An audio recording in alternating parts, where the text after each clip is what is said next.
This reading is from the Common English Bible. Hear these words from Job, chapter 23, beginning with verse 1.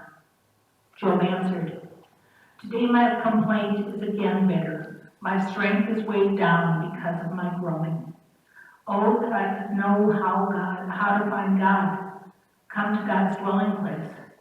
I would lay out my case before God, fill my mouth with arguments, know the words with which God would answer, understand what God would say to me. Would God contend with me through brute force? No, God would surely listen to me. There are those who do not do the right thing and argue with God. I could escape from my judge forever. Look, I go east, God's not there. West, and don't discover God. North in God's activities, and I don't grasp God. God turns south, and I don't see.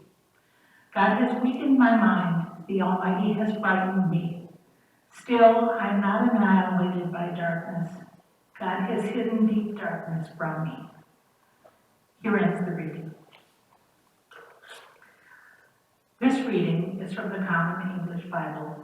Hear these words from the Gospel of Mark, chapter 10, beginning with verse 17. As Jesus continued down the road, a man ran up, knelt before him, and asked, "Good teacher, what must I do to obtain eternal life?" Jesus replied, "Why do you call me good? No one is good except the one God. You know the commandments. Don't commit murder, don't commit adultery, don't steal, don't give false testimony, don't cheat, honor thy father and mother." "Teacher," he responded, "I've kept all these things since I was a boy." Jesus looked at him carefully and loved him. He said, "You are lacking one thing. Go sell what you own and give the money to the poor. Then you will have treasure in heaven. And come, follow me." But the man was dismayed at this statement and went away saddened because he had many possessions. Looking around, Jesus said to his disciples, "It will be very hard for the wealthy to enter God's kingdom." His words startled the disciples, so Jesus told them again, "Children, it is difficult to enter God's kingdom. It's easier for a camel to squeeze through the eye of a needle than for a rich person to enter God's kingdom." They were shocked even more and said to each other, "Then who can be saved?" Jesus looked at them carefully and said, "It is impossible for human beings, but not with God. All things are possible for God." Jesus said to him, "Look, we've left everything and followed you." Jesus said, "I assure you that anyone who has left house, brothers, sisters, father, mother, children, or farms because of me and because of the good news will receive 100 times as much in this life: houses, brothers, sisters, mothers, children, and farms with harassment, and in the coming age, eternal life.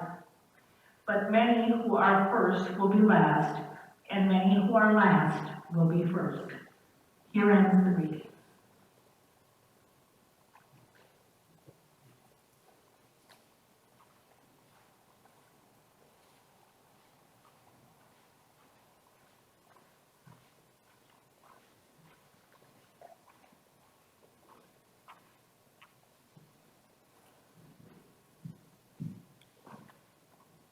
Our first reading today came from Job. The book of Job has been described as one of the most celebrated pieces of biblical literature, not only because it explores some of the most profound questions human beings ask about their lives, but also because it is extremely well written. The work combines two literary forms, framing 40 chapters of verse between 2.5 chapters of prose at the beginning and the end. An English major's dream. Cheryl Lindsay in the UCC Weekly Sermon Seeds Resource says, "It is important to note that while the book of Job has 42 chapters, Most of the calamity that Job and his wife experience occurs within the first two chapters. The bulk of the allegory consists of conversations. There's a brief but pivotal conversation between Job and his wife. The rest of the encounters are between either Job and God or Job and his friends. The story continues not through action, but through the unfolding and internal progression of Job's response to his circumstances. We are often privy to this type of development, which makes this book a particularly good gift in confronting adversity. So when we get to today's chapter, Job has gone through quite a bit of struggle, suffering, and adversity. Job's livestock have been stolen. Most of his servants have been killed. He's lost all 10 of his children. And finally, swords have broken out all over his body. Any one of these events would be devastating, and enduring them all could be crushing. Job's wife has had enough of this and says to Job, "Do you still persist in your integrity? Curse God and die." Job's response, however, is not one of turning his back on God or compromising his integrity. But he said to her, "Shall we receive the good at the hand of God and not receive the bad?" In all this, Job did not sin with his lips.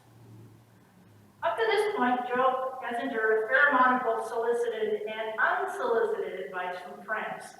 That never happens to us, does it? The friends of Job explain his suffering in the following terms. Since God, so they assume, always rewards good and punishes evil, this suffering of Job can only mean that he has sinned. According to the Reverend Peter Lockhardt's blog, A Different Heresy, Exploring Faith and Spirituality in a Pluralistic World, this sentiment is highlighted in the previous chapter by Job's friend, Eliphaz, who has essentially said to Job, "Look, mate, you must have done something wrong. Agree with God and be at peace." But for Job, this is too simple. He does not deserve such cruel punishment because he has been an unusually good and righteous man. He cannot understand how God can let so much evil happen to one like himself. So he boldly challenges God. This was a courageous move, and it appears that Job just has had enough at this time. Shelley Williams, in her commentary, When Life Goes Without Answers, states that Job seems to move from apparent acceptance of what is happening to him to an out-and-out challenge of God and God's power in his life. He demands answers now and sees justice as due to him. At this point, Job's despair and grief manifest itself as bitterness, frustration, and anger. In this time of need, Job feels he can't find God. His pleading is met with silence, an uncomfortable silence. However, Job decides to sit in that silence. Author and Franciscan friar Richard Rohr, in his book Job and the Mystery of Suffering, describes Job's response to the silence in the following way. "I know I don't have a chance," Job is saying. "I know God is right somehow.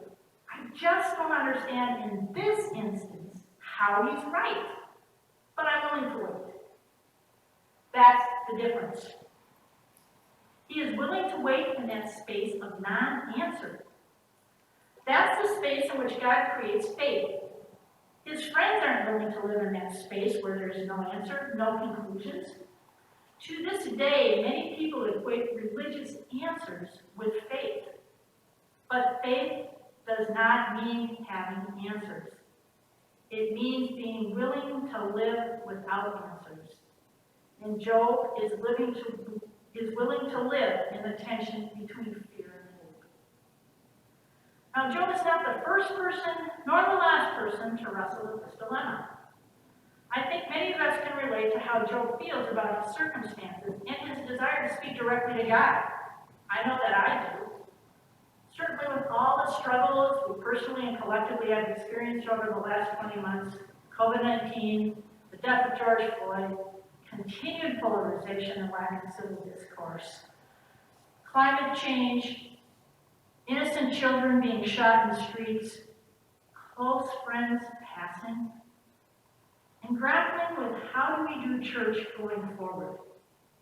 Within this context and experience, I can appreciate Job's desire to speak directly with God. Just like Job, when I find myself confronted with adversity, I want a chance to tell my story. I want a chance to be heard. I search to find answers to the question, why is this happening? And sometimes it seems my plea is met with silence. During these times, I feel my faith is being severely tested. And I don't know about you, but I don't have the patience of Job. It feels like being on a roller coaster, and I don't like roller coasters. A roller coaster ride leaves me dizzy and disoriented. And I find it really uncomfortable as a problem solver at heart to live in the land of the unknown. I do not always possess the faith or courage of Job to sit in the silence. So, what can help us navigate through these silent spaces and that tension between fear and hope in the land of the unknown? Reverend Sarah has spoken about the concept of liminal season. The word liminal comes from the Latin word limen, meaning threshold, any point or place or entering or beginning. A liminal space is the time between what was and the next. It is a place of transition, a season of waiting and not knowing.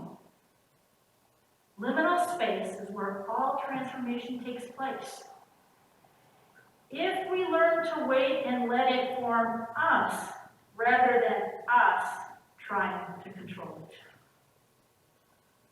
Richard Rohr describes this place as we're betwixt and between the familiar and the completely unknown.